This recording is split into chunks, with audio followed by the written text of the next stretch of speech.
আচ্ছা, ননীগোপাল বাবু, আপনি তো কোচবিহার থেকে আমার কাছে চিকিৎসার জন্য এসেছিলেন।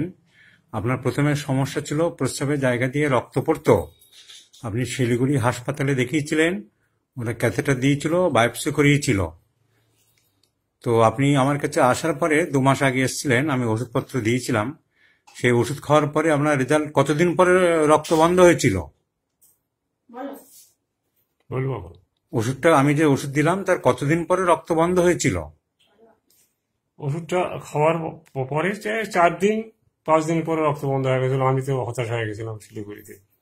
কত রকমের ফটো করালো, কত টাকা পয়সা খরচ করে দিল আমার, কিন্তু তাতে কিছু হলো না। সমানে খালি ব্লাড পড়ে, দিনের মধ্যে অন্তত 10-12 বার, রাতের মধ্যে 5-6 বার। আমার তো খুব হতাশ হয়ে গেছিল। তো যাই হোক, এখানে আমি হোমিওপ্যাথি ওষুধ খাই, এখন ভগবান কৃপায় খুব ভালো আছি। আজ পর্যন্ত আমার আর ওই ব্লাড আর পেশাবের সঙ্গে যায় না, এখন ভালোই আছি।